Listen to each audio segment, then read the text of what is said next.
Hello friends, नमस्कार। Ranker maker में आप लोगों का स्वागत है। तो आज की क्लास में हम लोग बात करने वाले हैं एनसीईआरटी। जैसे कि आप लोग पता है कि एक सीरीज चल रही है, ठीक है। और ये एनसीईआरटी 6 से लेके आपका 12 तक कराया जा रहा है यहाँ पे। और अभी हम लोग जिस पे पहुंच गए हैं तो वो क्लास 7 की एनसीईआरटी है। और क्लास 7 का ये चैप्टर नंबर भी 7 है, ठीक है। कौन सा है? चैप्टर नंबर 7 है। चैप्टर का नाम क्या आपको दिख रहा होगा? क्षेत्रीय संस्कृतियों का निर्माण।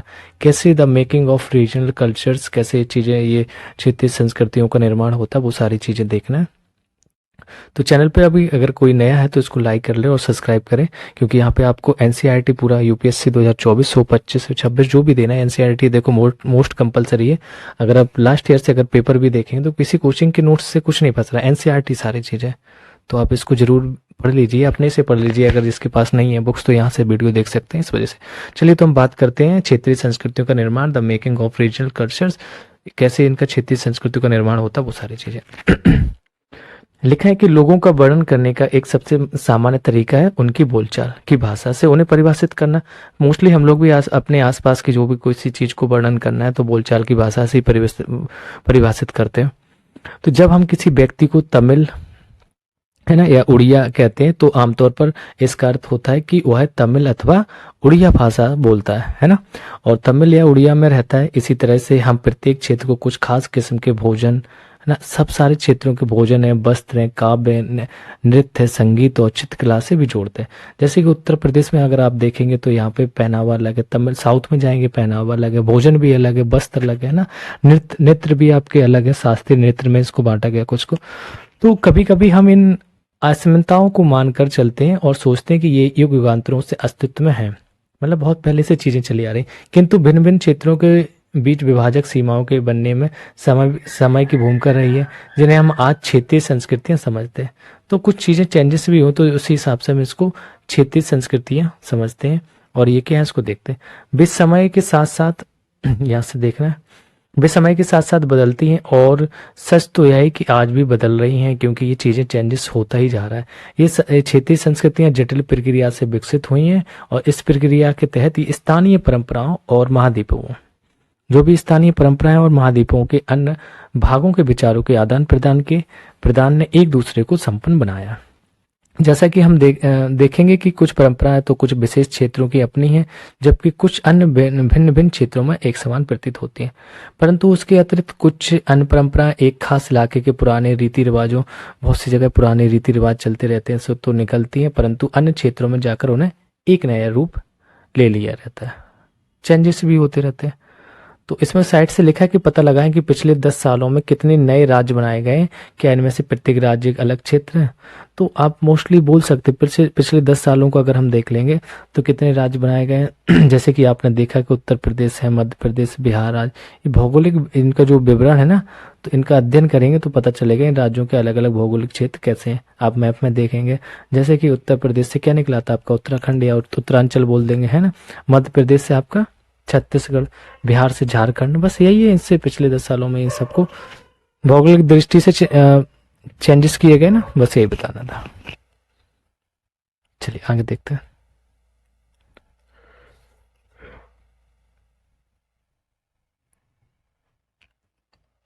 नेक्स्ट हेडिंग है आपकी चेर और मलयालम भाषा।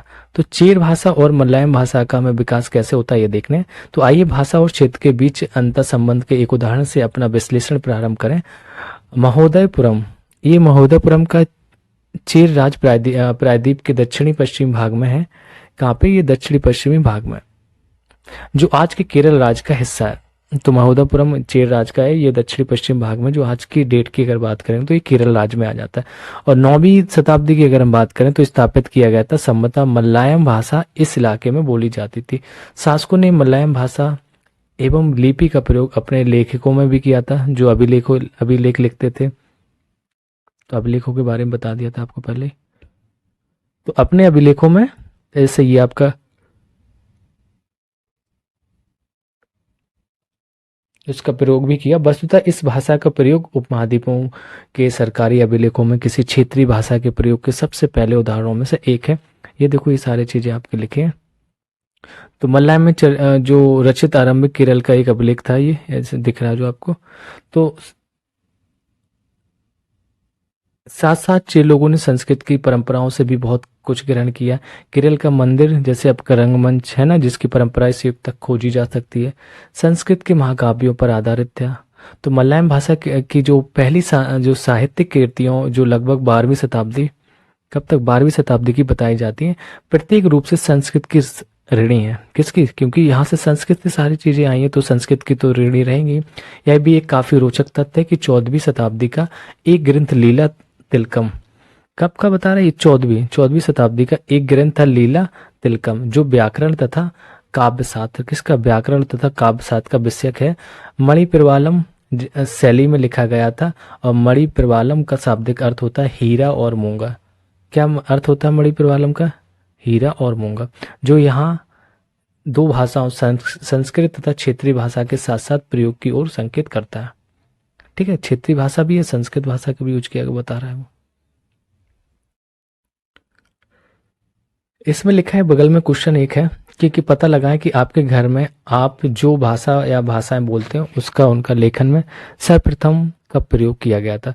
तो ये आप अपने हिसाब से बता सकते हैं कि हम जो अपने घर में भाषा का बोलते हैं, तो इस भाषा का अगर सर्वप्रथम हम लेखक के रूप में प्रयोग की बात करें तो लगभग 12वीं शताब्दी में हुआ था। तो इस भाषा में हिंदी का जो पहला ग्रंथ पृथ्वीराज रासो आप पढ़ेंगे ना, जिसे हम चंद्रवरदाई ने लिखा था, बोल सकते हैं। चलिए आगे देखते हैं। तो शासक और धार्मिक परंपराएं, जगन्नाथी संप्रदाय के बारे में देखना है।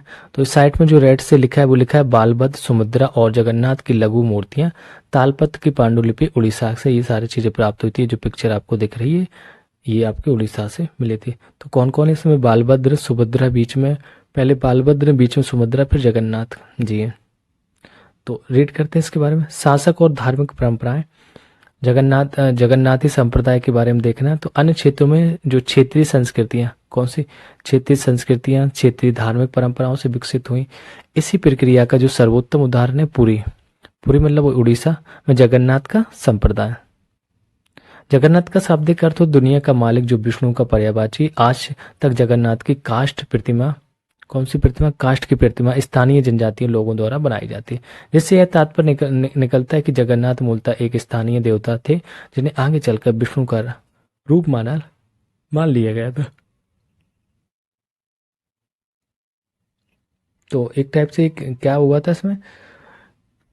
स्थानीय देवता थे, बाद में इनको भगवान विष्णु का रूप मान लिया गया था। तो 12वीं शताब्दी में गंग वंश, कौन सा?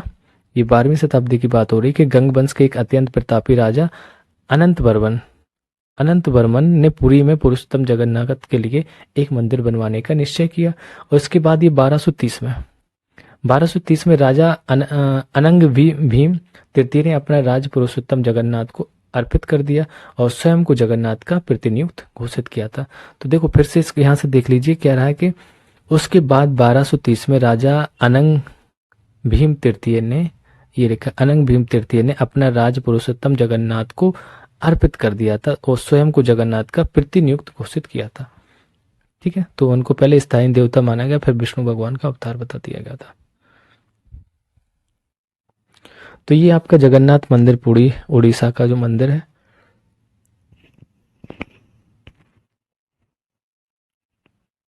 चलिए देखते हैं इसको। ज्यो ज्यो इस मंदिर को तीर्थस्थल यानी तीर्थ यात्रा के क्षेत्र में महत्व प्राप्त होता गया, सामाजिक राजनीतिक मामलों में भी इसकी सत्ता बढ़ती गई। जिन्होंने भी उड़ीसा को जीता, जैसे मुगल आए पहले, फिर मराठे आए, अंग्रेज ईस्ट इंडिया कंपनी, सबने इस मंदिर पर अपना नियंत्रण स्थापित करने का प्रयत्न किया। वे सब यह महसूस करते थे कि मंदिर पर नियंत्रण प्राप्त करने से स्थानीय जनता में उनका शासन स्वीकार हो जाएगा, क्योंकि स्थानीय देवता थे, बताया गया आपको है। तो राजपूत और शूरवीरता की परंपराओं के बारे में देखते हैं हम, किसके? राजपूत और शूरवीरता। तो 19वीं शताब्दी की बात करते हैं कि ब्रिटिश लोग उस क्षेत्र को जहां आज का अधिकांश राजस्थान स्थित है ना, राजपुताना कहते थे। तो राजस्थान को ही राजपुताना कहा जाता था।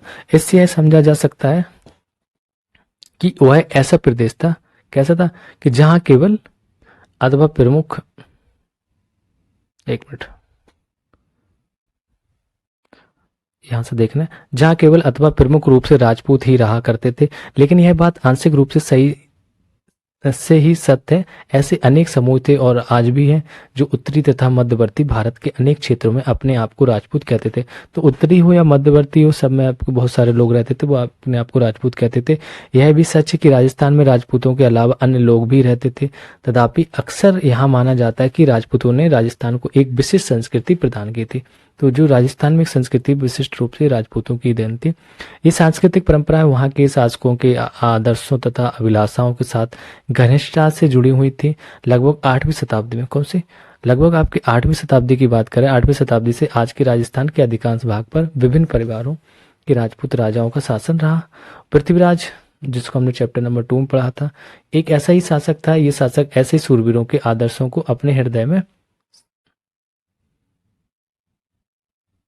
ये आपके बीकानेर के राजकुमार राज सिंह है, ये पिक्चर बनी है, देख लीजिए, ऐसे थे। तो यहाँ पे हमें यहाँ से देखना है ये शासक ऐसे सूरवीरों के आदर्शों को अपने हृदय में, चलिए आगे देखते हैं, संजोए रखते थे, जिन्होंने रण क्षेत्र में बहादुरी से लड़ते हुए अक्सर मृत्यु का वर्णन किया मगर पीठ नहीं दिखाई। तो समझ रहे हैं, वहां पे मृत्यु हो जाएगी लेकिन रण क्षेत्र से भागेंगे नहीं। तो राजपूत सूरवीरों की कहानियों को काव्यों एवं गीतों में सुरक्षित है।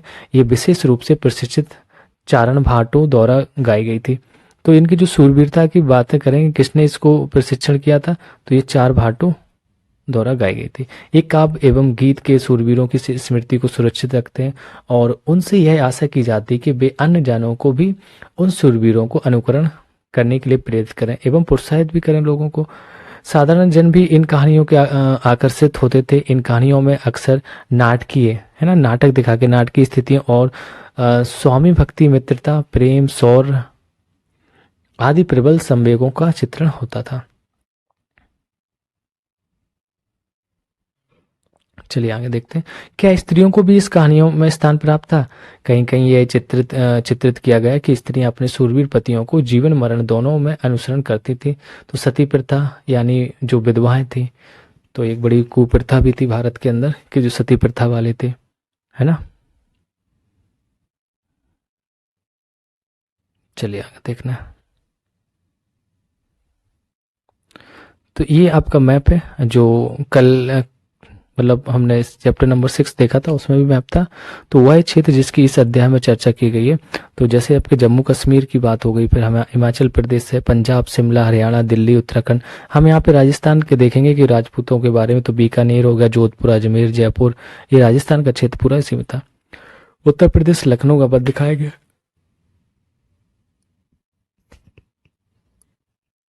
ऊपर आपका सिक्किम में, बिहार, झारखंड, है ना, अरुणाचल प्रदेश, नागालैंड, असम, मणिपुर, मिजोरम, त्रिपुरा, मेघालय, पश्चिम बंगाल, उड़ीसा।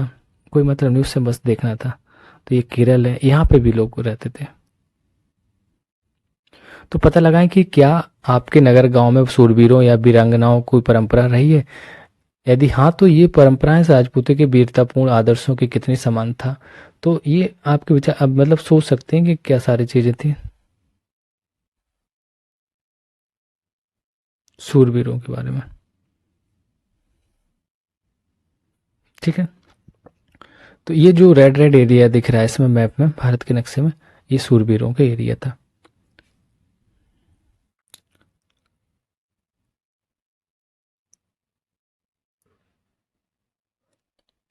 तो सती प्रथा समझ में आ गया था। सती प्रथा में क्या था, इसको देख लिंक कर देते हूँ इसे, यानी विधवाओं को द्वारा अपने मृतक पतियों की चिता पर जिंदा जलाने की प्रथा का भी कुछ कहानियों में उल्लेख पाया जाता है। तो इस प्रकार जो लोग सूरवीरता के आदर्शों का पालन करते थे, उन्हें अक्सर इस आदर्श के लिए अपने जीवन का बलिदान करना पड़ता होता था। तो एक बेकार सी प्रथा थी, कुछ उससे वो नहीं था। क्षेत्रीय सीमांतों से परे कथक नृत्य की कहानी देखनी है। जो क्षेत्रीय सीमांतों से परे आपके कथक नृत्य की कहानी देखते हैं। क्या कथक नृत्य की कहानी, यदि सूरवीरता की परंपराएं भिन्न भिन्न क्षेत्रों में भिन्न भिन्न रूपों में मिल सकती हैं, तो नृत्य के विषय में भी यही सच है कि अलग अलग क्षेत्रों में अलग अलग तरीके के नृत्य रहेंगे। आइए कुछ नृत्य के बारे में एक एक रूप में देखते हैं हम लोग। कथक के इतिहास को देखें। यह नृत्य शैली उत्तर भारत के अनेक भागों से जुड़ी है। कथक शब्द कथा शब्द से निकलता है, जिसका प्रयोग संस्कृत तथा अन्य भाषाओं में कहानी के लिए किया जाता है। तो कथक मूल रूप से उत्तर भारत के मंदिरों में कथा यानी कहानी सुनाने वालों की एक जाति थी। और ये कथाकार अपने हाव भाव, तो ध्यान देना पहली बात तो उत्तर भारत की है, ये एक कथाकार अपने हावभाव तथा संगीत से अपने कथावाचन को अलंकृत किया करते थे। 15वीं तथा 16वीं शताब्दी के बीच में देखेंगे तो भक्ति 15वीं 16वीं शताब्दी में भक्ति आंदोलन के प्रसार के साथ कथक एक विशिष्ट नृत्य शैली का रूप धारण करने लगा था। ठीक है, 15वीं 16वीं शताब्दी में। फिर हम यहाँ से बात करते राधा कृष्ण से। राधा कृष्ण के जो पौराणिक आख्यान कहानियां थी लोक नाट्य के रूप में प्रस्तुत किए जाते थे, जिन्हें रासलीला कहा जाता था। रासलीला में लोक नृत्य के साथ कथाकार के मूल हाव भाव भी जुड़े होते थे। हाव भाव मतलब उसका एक्सप्रेशन भी दिखाना पड़ता है, जो चीज बता रहे हैं। तो मुगल बादशाहों और उनके अभिजातों के शासनकाल में कथक नृत्य राज दरबार में प्रस्तुत किया जाता था, जहां इस नृत्य ने अपने वर्तमान अभिलक्षण अर्जित किए और वह एक विशिष्ट नृत्य शैली के रूप में विकसित हो गया था। आगे चलकर यह दो परंपराओं अर्थात घरानों में फूला फला, जैसे आपका दो परंपराओं की बात कर लेते हैं तो आपके घरानों थे, है ना, बोलते नहीं बनारस घराना है ना, दूसरा और घराना है। तो ये फूला क्या था, राजस्थान जयपुर राज दरबारों में और लखनऊ में अवध के अंतिम नवाब वाजिद अली शाह के संरक्षण में यह प्रमुख कला के रूप में उभरा। फिर हम बात करते हैं 1850 से लेके 1875 की ईस्वी तक, ऊपर कर लेते हैं। ये देखो, ये आपके जो मूर्ति कला है, नृत्य की जो कक्षा है लक्ष्मण मंदिर खजुराहो से जो ली गई है। तो यहाँ से देखना है 1850 से लेकर 1875 तक ईस्वी की बात कर रहा है के दौरान यह नृत्य शैली के रूप में इन दो क्षेत्रों में ही नहीं बल्कि आज के पंजाब, हरियाणा, जम्मू कश्मीर और बिहार तथा मध्य प्रदेश में ये फैल गया था। मध्य प्रदेश के निकटवर्ती इलाकों में भी पक्के तौर पर स्थापित हो गया था। तो इसकी प्रस्तुति में जो क्लिष्ट तथा द्रुत पद संचालन, उत्तम वेशभूषा तथा कहानियों के प्रस्तुतिकरण एवं अभिनय पर जोर दिया जाने लगा।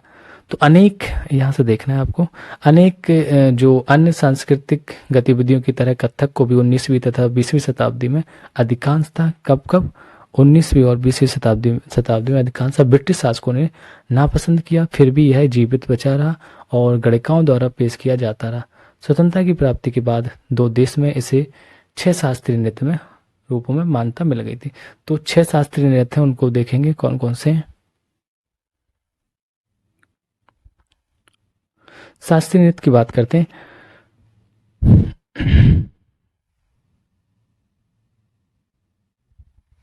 तो किस कला रूप को शास्त्रीय माना जाए, तो इस प्रश्न का उत्तर देना अक्सर बहुत कठिन होता है। क्या हम उस रूप या शैली को शास्त्रीय नृत्य कहते हैं जिसका विषय धार्मिक हो, अथवा क्या हम उसे शास्त्रीय इसलिए मानते हैं क्योंकि उसके लिए अत्यधिक कौशल की आवश्यकता होती है, जो कई वर्षों के लंबे प्रशिक्षण से ही प्राप्त होता है। तो अथवा यह शास्त्रीय इसलिए है क्योंकि यह निर्धारित नियमों के अनुसार प्रदर्शित या प्रस्तुत किया जाता है। हाँ, तो ये हम इसलिए भी बोल सकते हैं कि यह निर्धारित नियम होते हैं इसमें कैसे इसको प्रस्तुत करना है, और उसमें विभिन्नताओं को प्रोत्साहन नहीं दिया जाता। ये ऐसे प्रश्न हैं जिन पर हमें विचार करने की आवश्यकता है। यह भी स्मरणीय है कि बहुत से ऐसे नृत्य रूपों में जिन्हें लोक नृत्य की श्रेणी में रखा गया है वे विशिष्टताएं पाई जाती हैं जिन्हें हम शास्त्रीय कहते हैं। शास्त्रीय रूपों का विशिष्ट लक्षण बताया जाता है। यद्यपि शास्त्रीय जो विशेषण का प्रयोग उन कला रूपों की श्रेष्ठता का सूचक हो सकता है, या फिर भी ये हमेशा शब्दांश सही नहीं होता है। तो अन्य नृत्य रूप जिन्हें इस समय शास्त्रीय माना जाता है निम्नलिखित हैं। तो देखते हैं, जैसे आपका भरतनाट्यम में हो गया, कहाँ पे, तमिलनाडु में। तो 6 ही है, बस 6 देखने हैं।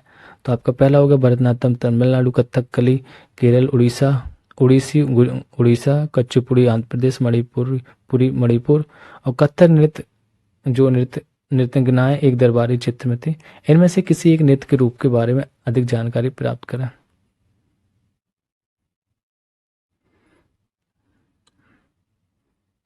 समझ गए ना। तो जैसे कि आपके भरतनाट्यम तमिलनाडु, कथकली केरल, उड़ीसी, कुचिपुड़ी आंध्र प्रदेश, मणिपुरी आपका मणिपुर में। तो अब वो कह रहा है कि अगर आपको किसी को कुछ पता है तो एक नृत्य के बारे में आप इसके बारे में जानकारी दें। जैसे क्वेश्चन लिखा है इनमें से किसी एक नृत्य के बारे में, तो बता सकते हैं। कुचिपुड़ी को देख लें, आंध्र प्रदेश के जो कुचिलपुरम नामक ग्राम में प्रारंभ हुआ था, और यह नृत्य शैली तमिलनाडु के भागवत मेला नाटक शैली के समान ही एक प्रमुख नृत्य नाटक है। यह शास्त्रीय नृत्य भरत मुनि के जो नाटक शास्त्र के सिद्धांतों का पालन करता है तथा इसका उद्देश्य वैदिक एवं उपनिषदों के धर्म व अध्यात्म का प्रचार करना है। तो इस शैली का विकास तीर्थ नारायण तथा सिद्धांत योगी ने किया। यह मूलतः पुरुषों का नृत्य है और परंतु हाल ही में स्त्रियों ने भी इसे अपना लिया। तो स्त्रियां भी करती हैं नाटक। संरक्षकों के लिए चित्रकला लघु चित्रों की परंपरा के बारे में देखते हैं क्या है इसमें। तो ये हेडिंग है हमारी, संरक्षकों के लिए चित्रकला और लघु चित्रकला की परंपरा। तो एक अन्य परंपरा जो कई रीतियों से विकसित हुई है और वह थी जो लघु चित्रों की परंपरा है। तो समझ रहा है कहने कि कह रहा है कि ये कई रीतियों से विकसित हुई थी। यहाँ से अगर आप देखेंगे तो ढेर सारी रीतियों से विकसित होकर एक लघु चित्रों की परंपरा है। तो लघु चित्र मतलब जैसा कि उनके नाम से पता चलता है कि छोटे आकार के जो चित्र होते हैं तो इनको हम लघु चित्र कहते हैं, जिन्हें हम आमतौर पर जल रंगों से हैं कपड़े या कागज पर चित्रित किया जाता है। जैसे आप बचपन में जो सीनरी बनाते थे, ये सारी चीजें। प्राचीनतम लघु चित्र और तालपत्रों, ये अंडरलाइन कर लें, तालपत्रों अथवा लकड़ी की तख्तियों पर चित्रित किए गए थे। इनमें से सर्वाधिक जो सुंदर चित्र जो पश्चिम भारत में पाए गए थे जैन ग्रंथों को सचित्र बनाने के लिए प्रयोग किए जाते थे। किसके लिए? जैन ग्रंथों को सचित्र बनाने के लिए प्रयोग में किए जाते थे। तो मुगल बादशाह जैसे अकबर है, जहांगीर है, शाहजहां ने अत्यंत कुशल चित्रकारों को संरक्षण प्रदान किया। तो ध्यान देना किस किसने संरक्षण प्रदान किया, तो अकबर थे, जहांगीर थे, शाहजहां थे, जो प्राथमिक रूप से इतिहास और काव्यों की पांडुलिपियों चित्रित करते थे। ये पांडुलिपियां आमतौर पर चटक रंगों में चित्रित की जाती थी और उनमें दरबार के दृश्य, लड़ाई तथा शिकार के दृश्य और सामाजिक जीवन के, देखो उस टाइम पे जो चीजें चल रही थी, शिकार कर रहे हैं, लड़ाई हो रही, तो उन सारी चीजों को वो लोग बनाते थे। है सामाजिक जीवन के अत्यंत पहलू चित्रित किए जाते थे। ठीक है, तो अक्सर उपहार के तौर पर भी इन चित्रों का आदान प्रदान किया जाता था। जो सीनरी अभी भी पेंटिंग लोग गिफ्ट करते हैं, तो पहले भी किया जाता था। और ये कुछ गिने चुने लोगों, बादशाह और उनके घनिष्ठ जनों द्वारा ही देखे जा सकते थे। ठीक है, तो ये भी था कि भाई सब लोग नहीं देख सकते थे। तो मुगल साम्राज्य के पतन के साथ अनेक चित्रकार मुगल दरबार छोड़कर नए उभरने वाले क्षेत्रीय राज्यों के दरबारों में चले गए। जैसे मुगल साम्राज्य का पतन होता गया तो ये जो चित्रकार थे तो आसपास के जो भी राज दरबार थे उनमें चले गए। परिणाम स्वरूप मुगलों की कलात्मक रुचियों ने दक्षिण के क्षेत्रीय दरबारों और राजस्थान के, देखो दक्षिण के क्षेत्रीय दरबारों और राजस्थान के राजपूती दरबारों को प्रभावित किया। लेकिन इसके साथ ही उन्होंने अपनी विशिष्ट विशेषताओं को सुरक्षित रखा और उनका विकास भी किया। विकास तो करते रहेंगे, दूसरी जगह जा रहे हैं लेकिन अपनी चित्रकला का विकास कर रहे हैं। तो मुगल उदाहरणों का अनुसरण करते हैं। यहाँ से देखना है कि मुगल क्या है, ये उदाहरणों का अनुसरण करते हुए शासकों तथा उनके दरबारों के दृश्य चित्रित किए जाने लगे। और इनके साथ साथ मेवाड़, है ना, जोधपुर, बूंदी, कोटा, किशनगढ़ जैसे केंद्रों में पौराणिक कथाओं तथा काव्यों के विषयों का चित्रण बराबर जारी रहा। तो कहाँ पर मेवाड़ हो गया था आपका, जोधपुर, बूंदी, कोटा और किशनगढ़ जैसे केंद्रों में ये जो पौराणिक कथाओं का, काव्यों के विषयों का चित्रण बराबर जारी रहा था। समझ के भी चलना, ऐसे एकदम से खत्म नहीं करना। तो ये देखो एक पेंटिंग बनी है हमारे अतिथि, इसमें देखो लिखा है कि शिकार के दौरान आराम करते हुए अकबर मुगल लघु चित्र। तो देखो अकबर राजा साहब कहीं यहीं आराम कर रहे हैं, देख लो कहाँ है राजा साहब। ठीक है, और ये सब सैनिक उनके बैठे हैं। ये पेंटिंग बनाई गई, ऐसी पेंटिंग बनाई जाती थी पहले। देखो ये टाइगर को पकड़ के ला रहे हैं, हाथियों को पकड़ के ला रहे हैं। नीचे देखो, ठीक है नहीं आ रहे, उनको हाथियों पे सवारी तो कर रहे हैं। चलिए आगे देखते हैं, और कुछ रह तो नहीं गया ऊपर, नहीं। फिर से देखिए एक पेंटिंग ये है, होली खेलते हुए महाराणा राम सिंह सेकंड और राजपूत लघु चित्र कोटा का। ये ये होली खेल रहे हैं, उनकी ये चित्रकारी है। चलिए रीड करते हैं। ऐसा ही अनेक अन्य क्षेत्र था आधुनिक हिमाचल प्रदेश, इसके इर्द गिर्द जो हिमालय की तलहटी का इलाका, तो हिमाचल प्रदेश के इर्द गिर्द जो हिमालय का जो तलहटी का इलाका है, ये 17वीं शताब्दी के बाद वाले वर्षों में इस क्षेत्र में लघु चित्रकला की एक साहसपूर्ण एवं भावप्रवण शैली का विकास हो गया, जिसे बसोहली शैली कहा जाता था। यहाँ जो सबसे लोकप्रिय पुस्तक चित्रित की गई वह थी भानुदत्त। तो ये देखो क्वेश्चन हम लोगों के ये अंडरलाइन कर रहे हैं, भानुदत्त की रसमंजरी। तो यहाँ पे जो सबसे पुस्तक चित्रित थी वो थी आपकी भानुदत्त की रसमंजरी, जो 1739 में नादिर शाह के आक्रमण और दिल्ली विजय के परिणाम स्वरूप मुगल कलाकार मैदानी इलाकों की थी। ठीक है, अब जो नादिर शाह आया था 1739 में, और उसके जो मुगल मतलब दिल्ली के जो विजय परिणाम स्वरूप जो मुगल कलाकार मैदानी इलाकों की एक चित्रकारी थी। देखो ये पेंटिंग कितनी अच्छी लग रही है। कृष्ण राधा उसकी सखियां पहाड़ी लघु चित्र, ये कांगड़ा का है। तो भगवान कृष्ण और राधा उनकी सखियों के द्वारा ये चित्रकारी की गई। तो पेंटिंग यही है आपके। तो मैदानी इलाकों की आगे रीड करते, अनिश्चितताओं से बचने के लिए पहाड़ी क्षेत्र की ओर पलायन कर गए थे। तो उन्हें वहां जाते ही आश्रयदाता तैयार मिले, जिसके फलस्वरूप चित्रकारी की कांगड़ा शैली। तो कांगड़ा शैली हम लोगों ने अभी देखी, चित्रकारी की कांगड़ा शैली अभी भगवान कृष्ण की और राधा रानी की उनकी सहेलियों के साथ में थी। फिर 18वीं शताब्दी में के मध्य भाग तक कांगड़ा के कलाकारों ने एक नई शैली विकसित कर ली, जिसने लघु चित्रकारी में एक नई जान डाल दी थी। उनकी प्रेरणा का स्रोत वहां की वैष्णव परंपराएं। कौन सी परंपराएं?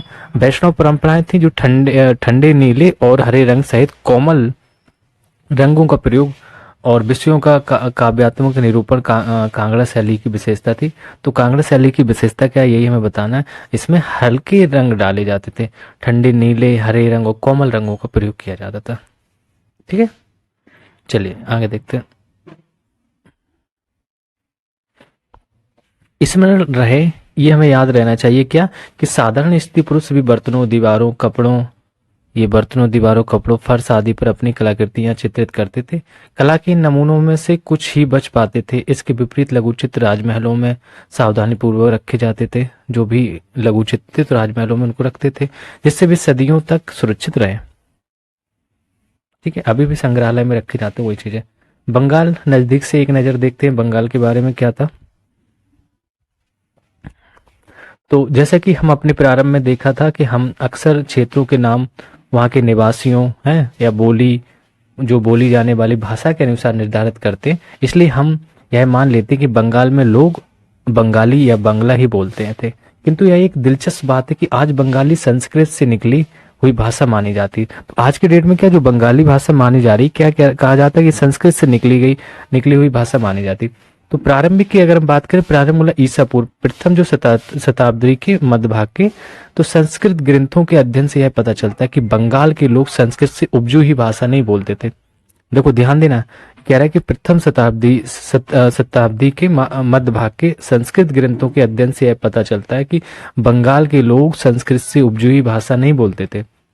मतलब वो ठीक है, अभी के क्या कहते हैं कि बंगाली भी संस्कृत से उपजी हुई है, लेकिन वो लोग नहीं मानते थे कि संस्कृत से उपजी हुई भाषा नहीं बोलते थे। फिर नई भाषा का उद्भव कैसे हुआ, इस टाइप के हमें क्वेश्चन बताना है क्या। ठीक है, तो देखो ये नीचे आपको फिर से लिखा है। सबसे पहले बंगाली रामायण के तालपत्र की पांडुलिपि का एक पृष्ठ है, दिख रहा है बंगाली रामायण के तालपत्र है, ये देखो इस टाइप का बना है आपका, लिखा गया। तो फिर ईसा पूर्व चौथी या तीसरी की बात करते हैं, चौथी तीसरी शताब्दी से बंगाल और मगध मतलब दक्षिण बिहार वो आपका है ना, के बीच वाणिज्यिक संबंध स्थापित होने लगे। अच्छे से यहाँ पे व्यापार होता था, वाणिज्यिक संबंध स्थापित हो गए, जिसके कारण संभवतः संस्कृत का प्रभाव बढ़ता गया। चौथी शताब्दी के दौरान गुप्तवंशीय शासकों ने उत्तरी बंगाल पर अपना राजनीतिक नियंत्रण स्थापित किया था। कहाँ पे? उत्तरी बंगाल पर किसने? गुप्तवंशीय शासकों ने अपना राजनीतिक नियंत्रण स्थापित कर लिया था और वहां ब्राह्मणों को बसाना शुरू किया। अब जब ब्राह्मण बसेंगे तो संस्कृत का प्रसार होगा, देखते जाइएगा आगे। तो इस प्रकार गंगा की जो मध्य घाटी के जो भाषाई तथा सांस्कृतिक प्रभाव अधिक प्रबल हो गए और 7वीं शताब्दी में चीनी यात्री, कौन सा? ध्यान देना, 7वीं शताब्दी में चीनी यात्री ह्यूनसांग, जिसको हम ह्यूनसांग बोलते हैं, वो यहाँ पे ह्यूनसांग लिखा है, ऐसे ही पढ़ेंगे, उसे बस समझना है। यह पाया कि बंगाल में सर्वत्र संस्कृत से संबंधित भाषाओं का प्रयोग हो रहा था। तो ये बताता है कि अपनी बुक में कि बंगाल में क्या हर जगह संस्कृत भाषा का प्रसार हो चुका था। फिर हम बात करते हैं 8वीं शताब्दी में बड़ा कर लेते थोड़ा। तो 8वीं शताब्दी से पाल शासकों के अंतर्गत एक क्षेत्रीय राज्य का उद्भव हो गया था। अध्याय 2 चैप्टर 2 में देखा था हम लोगों ने। 14वीं से लेकर 16वीं शताब्दियों के बीच बंगाल पर सुल्तानों का शासन रहा। ठीक है, तो ध्यान देना 14 से 16वीं तक सुल्तानों का शासन, जो दिल्ली में स्थित शासकों से स्वतंत्र थे। ये अध्याय 3 में हम लोगों ने देखा था। फिर 1586 में जब अकबर ने इस प्रकार बंगाल को जीत लिया तो उसे सूबा, बंगाल को क्या सूबा माना जाने लगा। और उस समय प्रशासन की भाषा तो फारसी थी, लेकिन बंगाली एक क्षेत्रीय भाषा के रूप में विकसित हो रही थी। समझे कि नहीं? हाँ, तो लेकिन उनकी जो प्रशासनिक भाषा क्या थी? फारसी थी। और 1586 में किसने? अकबर ने बंगाल को जीत लिया था और उसका नाम सूबा कर दिया गया था। आई होप आप लोगों को चीज़ें पसंद आ रही होंगी, समझ में आ रहा होगा। मैं बहुत देखो आराम से पढ़ा रहा हूँ, कोई बहुत दिक्कत नहीं, चीज़ें समझ में आनी चाहिए। तो विस्तृत 15वीं शताब्दी तक आते आते उपभाषाओं तथा बोलियों का बंगाल समूह एक सामान्य साहित्यिक भाषा के द्वारा एकबद्ध हो गया। यह साहित्यिक भाषा उस क्षेत्र के पश्चिमी भाग की बोलचाल की भाषा थी जिसे अब पश्चिम बंगाल कहा जाता है। तो ये उस टाइम की बोलचाल की भाषा थी, बाद में इसका पश्चिम बंगाल कहा जाता है। यदि बंगाली उद्गव संस्कृत से हुआ है, पर यह अपने क्रम विकास की अनेक अवस्थाओं से गुजरी है। ठीक है, मान लिया संस्कृत से उद्गव हुआ, लेकिन ये अपनी अवस्थाओं से गुजरती गई और विस्तार होता गया। इसके अलावा गैर संस्कृत शब्दों का एक विशाल जो शब्द भंडार जो जनजातीय भाषाओं है ना, फारसी, यूरोपीय भाषाओं सहित अनेक स्रोतों से इसे प्राप्त हुआ है। आधुनिक बंगाली का एक हिस्सा बन गया है। किसका? जो आधुनिक बंगाली का एक हिस्सा बन गया। तो बंगाली के प्रारंभिक साहित्य को दो श्रेणियों में बांटा जा सकता है। तो देखते हैं कौन कौन सी श्रेणियों में बांटा गया है। एक श्रेणी संस्कृत की श्रेणी और दूसरी उससे स्वतंत्र है। पहली श्रेणी में संस्कृत महाकाव्यों के अनुवाद थे, जैसे आपके मंगल काव्य ना, शाब्दिक अर्थों में शुभ यानी मांगलिक जो कार्य थे वो किए जाते थे, जो स्थानीय देवी देवताओं से संबंधित थे। समझ रहे हैं कि नहीं? हाँ। और भक्ति सहित जैसे आपके गौड़ीय वैष्णव था, है ना, आंदोलन, कौन सा? गौड़ीय वैष्णव आंदोलन, नेता श्री चैतन्य देव की जीवनी अध्याय 6 में, जैसे ये सारी चीजें हम लोग पढ़ चुके हैं। दूसरी श्रेणी में नाथ साहित्य। तो नाथ आपके जो साहित्य शामिल थे, जैसे आपके मैनामती, गोपी चंद्र के गीत ना, धर्म ठाकुर की पूजा से संबंधित कहानियां, परिकथाएं, लोक कथाएं और गाथा गीत, ये सब इसमें शामिल थे।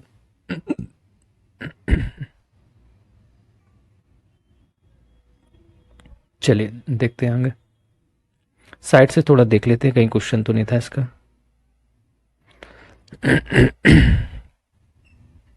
कुछ नहीं है, पूरी पट्टी खाली। चलिए हम यहाँ पे देखते हैं मैनामती और गोपीचंद और धर्म ठाकुर क्या थे, इनके बारे में भी हम लोगों ने ऊपर देखा कि, तो इनको एक बार रीड कर लेते। नाथ लोग सन्यासी होते थे जो तरह तरह की योगिक क्रियाएं करते थे। यह गीत विशेष जो अक्सर अभिनीत किया जाता है, यह बताता है कि रानी मैनामती, कौन से कि रानी मैनामती ने अपने पुत्र गोपीचंद, किसको? अपने पुत्र गोपीचंद को अनेक बाधाओं के समझ संन्यास का मार्ग अपनाने को किस प्रकार प्रोत्साहित किया था। धर्म ठाकुर एक क्षेत्रीय लोकप्रिय देव हैं। कौन है? जो धर्म ठाकुर क्या है? एक क्षेत्रीय लोकप्रिय देव थे। वैसे नहीं समझ लेना कोई ठाकुर साहब थे, नहीं, क्षेत्रीय लोकप्रिय देव थे जिनकी पूजा अक्सर एक पत्थर या काठ की मूर्ति, तो एक पत्थर या काठ की मूर्ति के रूप में की जाती थी। चलिए आगे देखते हैं। क्वेश्चन लिखा है, आपके विचार से द्वितीय श्रेणी की कृतियां निम्नलिखित रूप में क्यों नहीं लिखी जाती थी? तो बताना है क्यों नहीं लिखी जाती। पहले इसको रीड कर लेते हैं। पहली श्रेणी और द्वितीय श्रेणी दोनों हो जाएंगी। पहली श्रेणी के ग्रंथों का काल निर्णय करना अपेक्षाकृत सरल है, क्योंकि ऐसी अनेक पांडुलिपियां पाई गई हैं जिनमें यह इंगित किया गया कि उनकी रचना 15वीं शताब्दी के उत्तरार्ध कब, पहली श्रेणी की जो चीजें थी उनकी जो 15वीं शताब्दी के उत्तरार्ध और 18वीं शताब्दी के मध्य भाग के बीच की गई थी। दूसरी श्रेणी की कृतियां मौखिक रूप से कहीं सुनी जाती थी। ठीक है, ये कहीं सुनी जाती थी, लिखी नहीं जाती थी, इसलिए उनका काल निर्णय सही नहीं लिया गया जा सकता है। वे खासतौर पर पूर्वी बंगाल, कहाँ पे? पूर्वी बंगाल की लोकप्रिय थी, जहाँ ब्राह्मणों का प्रभाव अपेक्षाकृत कम था। तो बस यही बगल में क्वेश्चन लिखा था कि आपके विचार से द्वितीय श्रेणी की कृतियां निम्नलिखित रूप से क्यों नहीं रखी जाती थी। तो हम लोग देख लेते हैं, है ना। ये था, पता चल गया ना, दूसरी श्रेणी की कृतियां मौखिक रूप से कहीं सुनी जाती थी क्योंकि ये लिखी नहीं जाती थी, है ना, तो इसलिए इनका निर्णय लेना सही नहीं था। और दूसरी श्रेणी की कृतियों की जो विश्वसनीयता काफी कम थी, इसलिए ये कृतियां लिखित रूप से नहीं लिखी गई। अब जब लिखी नहीं गई तो विश्वास कौन करेगा? आजकल भी लोग लिखित मांगते हैं, है ना। पीर का मतलब देख लिया। पीर फारसी भाषा का शब्द है जिसका अर्थ होता है आध्यात्मिक मार्गदर्शक। पीर और मंदिर के बारे में देखते हैं। चलिए 16वीं शताब्दी की बात करते हैं। 16वीं शताब्दी से लोग ने बड़ी संख्या में पश्चिम बंगाल के कम उपजाऊ क्षेत्रों को छोड़कर दक्षिण पूर्वी बंगाल, तो जो पश्चिम बंगाल का जो कम उपजाऊ क्षेत्र है उसको छोड़कर दक्षिण पूर्व बंगाल में के जंगली तथा दलदली इलाकों में प्रवास करना शुरू कर दिया। ज्यों ज्यों वे पूर्व की ओर बढ़ते गए, वे जंगलों को साफ करके भूमि में धान की खेती तो यहीं से आपकी शिफ्टिंग एग्रीकल्चर की बात आएगी। देखो क्या कर रहा है ना, जंगलों को साफ करके भूमि में धान की खेती करने लगे। सने सने स्थानीय मछुआ, है ना, ये स्थानीय मछुआ, स्थानीय खेती करने वाले लोग जो अक्सर जनजातीय थे, किसानों के नए समुदायों में मिल गए। तो जो जनजातीय लोग थे सने सने और किसानों को जो नया समुदाय था उसमें आके ये मिल जाते हैं। इन्हीं इन्हीं दिनों बंगाल पर मुगलों का नियंत्रण स्थापित हो गया था, जिन्होंने पूर्वी डेल्टा प्रदेश के केंद्रीय भाग में स्थित ढाका, ध्यान देना कहाँ पर, पूर्वी डेल्टा प्रदेश में केंद्रीय भाग में स्थित ढाका नगर में अपनी राजधानी स्थापित की। अधिकारी और कर्मचारी लोग भूमि प्राप्त करके अक्सर उस पर मस्जिदें बना लेते थे। ध्यान देना, अधिकारी थे जो कर्मचारी थे, भूमि प्राप्त कर ली तो उसमें मस्जिदें बना रहे, क्योंकि मुगल शासक आ गया, जो इन इलाकों के धार्मिक रूपांतरण के केंद्रों के रूप में काम आती थी। तो प्रारंभ में बाहर से आकर यहाँ बसने वाले लोग इन अस्थिर परिस्थितियों में रहने के लिए कुछ व्यवस्था तथा आश्वासन चाहते थे। ये सुख सुविधाएं तथा आश्वासन उन्हें समुदाय के नेताओं ने प्रदान किए। ये नेता शिक्षकों और निर्णयों की भूमिका भी अदा करते थे। कभी कभी ऐसा समझा जाता था, ठीक है, कैसा, कि इन नेताओं के पास अलौकिक शक्तियां, देखो वही सब लोग कर रहे हैं क्योंकि पैसे वाले हैं सब, तो उनको ये समझते थे लोग कि इनके पास अलौकिक शक्तियां हैं। स्नेह और आदर से लोग इन्हें पीर कहा करते थे। बस यही, प्रेम भाव से इनको, आदर से, सम्मान में इनको पीर कहते थे। तो इस पीर श्रेणी में संत कौन, इस पीर श्रेणी में आपके संत हैं, सूफी और अन्य धार्मिक महानुभाव, सायसी, उपनिवेश, महानुभाव होगा, सायसी होगा, उपनिवेश, देवतत्व प्राप्त सैनिक एवं योद्धा, विभिन्न हिंदू एवं बौद्ध देवी देवताओं और यहाँ तक कि आपकी जीवात्माएं, है ना, भी शामिल थी। पीरों की पूजा पद्धतियां बहुत ही लोकप्रिय हो गई थी और उनकी जो मजारें थी बंगाल में सर्वत्र बनाई जाती थी। मतलब बहुत सी जगह मजारें बंगाल में फैलती जा रही थी, लोग बनाते जा रहे थे। जहां भी उन्हें जमीन मिली तो अधिकारी लोग मजार बनाते गए, मस्जिद बनाते गए। बंगाल में 15वीं शताब्दी के बाद वाले वर्षों में मंदिर बनाने का दौर जोरों पर रहा। देखिए आप ये ध्यान देना, तो बंगाल में ये 15वीं शताब्दी के बाद वाले वर्षों में मंदिर बनाने पर जोर दिया गया, जो 19वीं शताब्दी में आकर समाप्त हो गया। हमने देखा कि अध्याय 2 में कि मंदिर और अन्य धार्मिक जो भवन अक्सर उन व्यक्तियों या समूह द्वारा बनाए जाते थे जो शक्तिशाली बने रहते थे। सिंपल सा था, है ना, होलकर अहिल्याबाई ने, है ना, और बहुत से आपके वहाँ पे टीपू सुल्तान के बारे में हम लोगों ने पढ़ा था, वो भी मंदिर में योगदान देते थे। तो वे इनके माध्यम से अपनी शक्ति तथा भक्ति भाव का प्रदर्शन करते थे। वो बताते थे कि हम बड़े शक्तिशाली, हमने इतना बड़ा मंदिर बनवाया, अपने भक्ति भाव को दिखाते थे। वे बंगाल में साधारण ईंटों और मिट्टी गारे से अनेक मंदिर निम्न सामाजिक समूह जैसे कालू का मतलब तेली, है ना, कसारी मतलब घंटा धातु के कारीगर आदि के समर्थन से बने थे। यूरोप की व्यापारिक कंपनियों के आ जाने से यह आर्थिक अवसर पैदा हुए, है ना,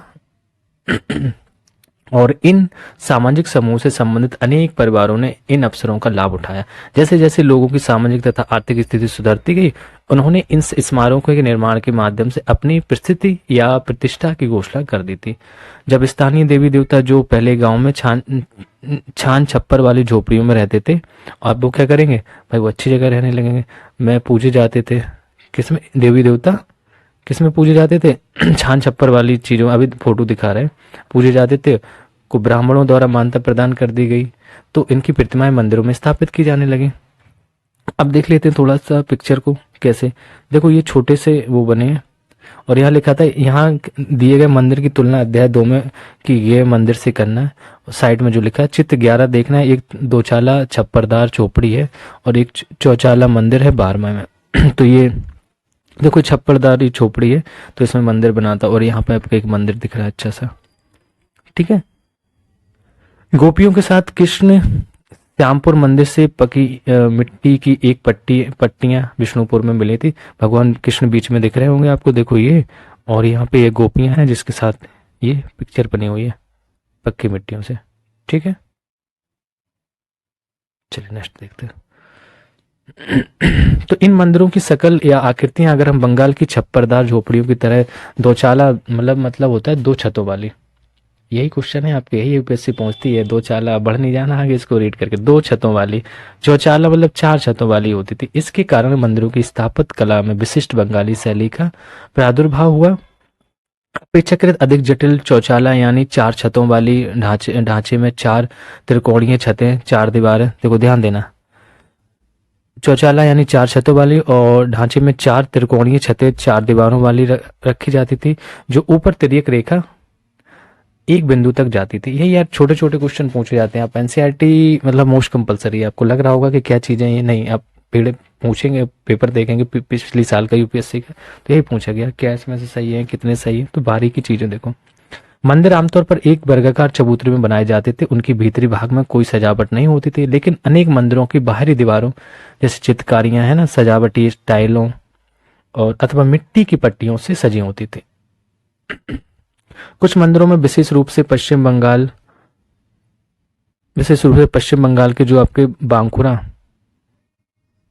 जिले में विष्णुपुर के मंदिरों में ऐसी सजावटें अत्यंत उत्कृष्ट कोटि तक पहुंच चुकी थी। मछली भोजन के रूप में अब देखते हैं भैया, मछली का भोजन भी करते थे लोग। तो मछली भोजन के रूप में देखो, पहले एक पिक्चर देख लेते हैं। इसमें ये पकड़े हुए हैं, घरेलू उपयोग के लिए मछली तैयार करते हुए विशाल लक्ष्मी मंदिर से पकी मिट्टी का एक फलक आरामबाग से मिला था। ये आपका देखो मछली को पकड़ के रख के, चलिए हम लोग रीड करके समझते हैं इसको।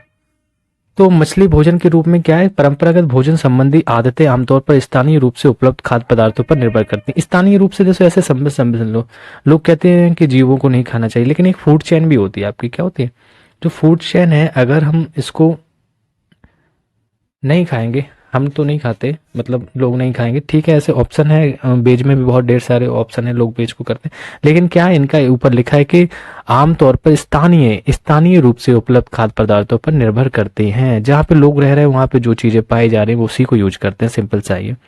बंगाल एक नदीय मैदान है जहाँ मछली और धान की उपज बहुतायात से होती है, इसलिए यहाँ स्वाभाविक है कि इन दोनों बस्तियों को गरीब बंगालियों की भोजन सूची में भी प्रमुख स्थान प्राप्त है। मछली और चावल उनका प्रमुख भोजन है। मछली पकड़ना वहाँ का प्रमुख धंधा रहा है और बंगाली साहित्य में मछली का स्थान स्थान पर उल्लेख मिलता है, जगह जगह पे स्थान उल्लेख मिलता है मछलियों का। इससे ज्यादा और क्या होगा कि मंदिरों और बौद्ध विहारों की दीवारों पर जो मिट्टी की पट्टियां लगी हैं उनमें भी मछलियों को साफ करते हुए और टोकरियों में भरकर बाजार में ले जाते हुए दर्शाया गया। ब्राह्मणों को सामिस भोजन करने की अनुमति नहीं थी।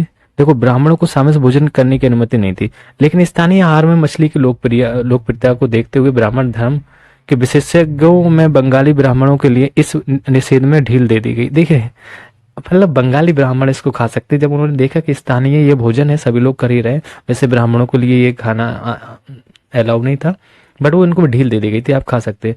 तो बृहधर्म पुराण जो बंगाल में रचित है, कौन सा बृहधर्म पुराण जो बंगाल में रचित 13वीं शताब्दी का संस्कृत ग्रंथ है, ने स्थानीय ब्राह्मणों को कुछ खास किस्मों की मछली खाने की अनुमति दे दी थी। मतलब कुछ बोल दिया कि ये मछली खा सकते हैं। अब वो जाने क्यों खा सकते हैं, वैसे वो काफी लोग खाते भी हैं, कुछ नहीं खाते। इससे मतलब नहीं हिंदू कि आप पंडित ही ब्राह्मण ही नहीं खाते, नहीं, बहुत से लोग और भी हैं वो नहीं खाते, है ना। घरेलू उपयोग के लिए मछली तैयार करते हुए जो विशाल लक्ष्मी मंदिर में पकी मिट्टी का एक फलक है आरामबाग से मिला था, ये आपको दिखा दिया गया था। चलिए आगे देखते हैं।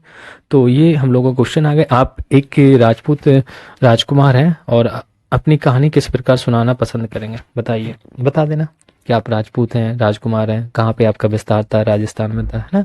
तो मेवाड़ सारी चीजें बता देना।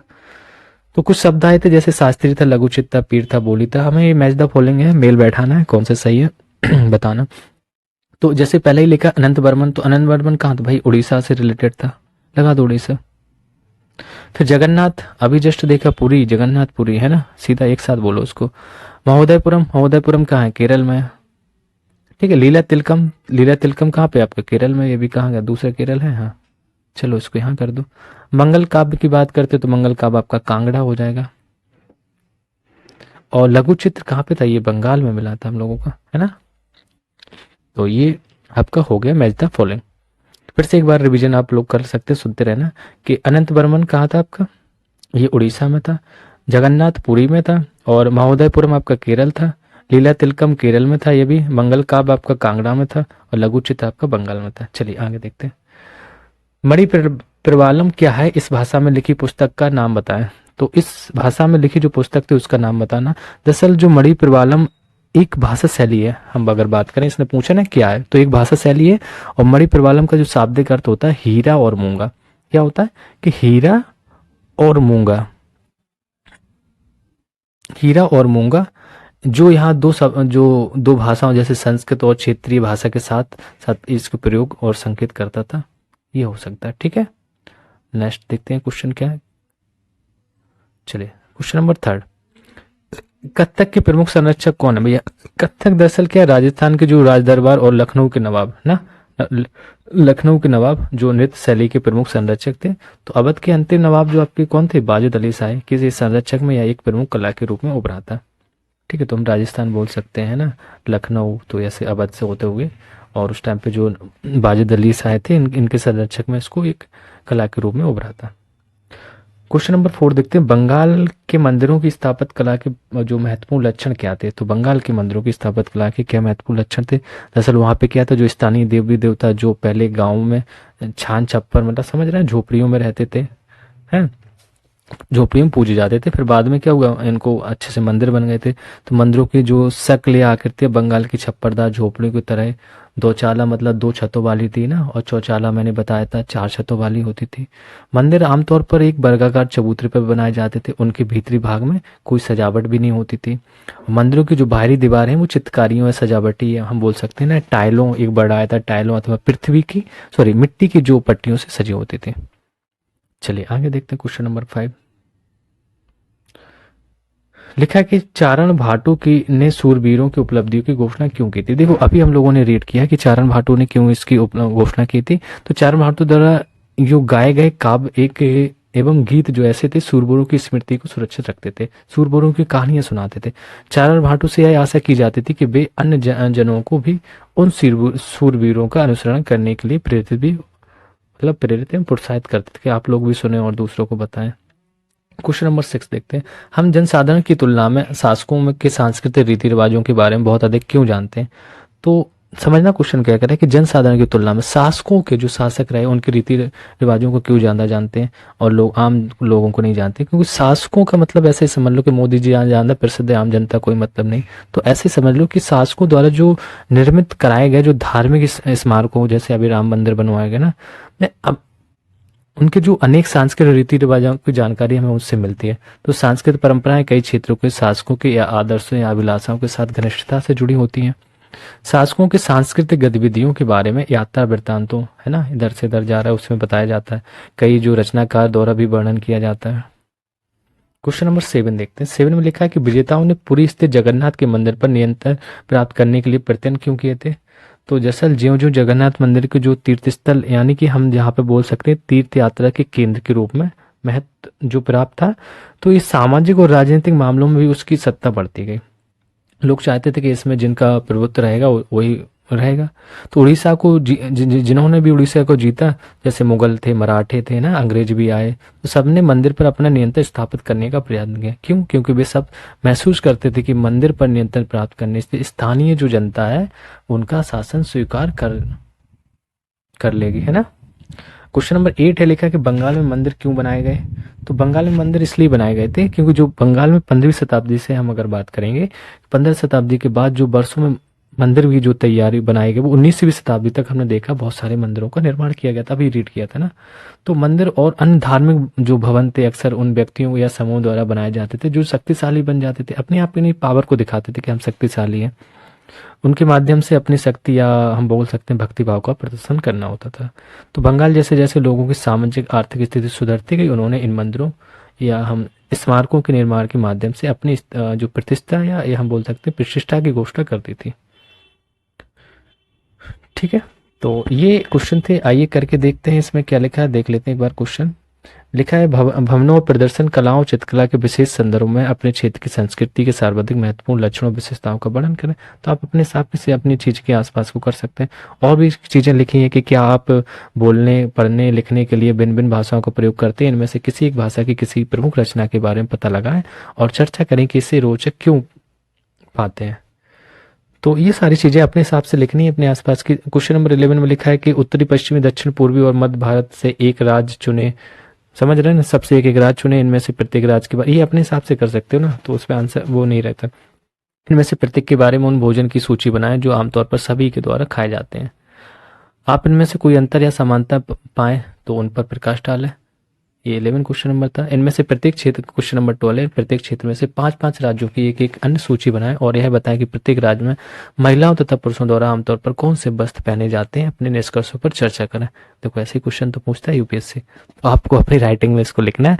और आई होप आप लोगों को ये चीज़ पसंद आ रही होगी। एनसीईआरटी की सीरीज ये मैं क्लास मतलब चैप्टर नंबर 7 है, क्लास 7 का चैप्टर नंबर 7 था। और मिलते हैं नेक्स्ट क्लास में, क्लास नंबर चैप्टर नंबर 8 में, क्लास 7 का। तो चैनल को लाइक करें, सब्सक्राइब करें जो कोई अभी नया है इस पे जुड़ा है, क्योंकि यहाँ पे यूपीएससी कोई भी आपको अगली क्लास 2025 में तैयारी करना है, 26 में करना है, सबके लिए कंपलसरी। Thank you.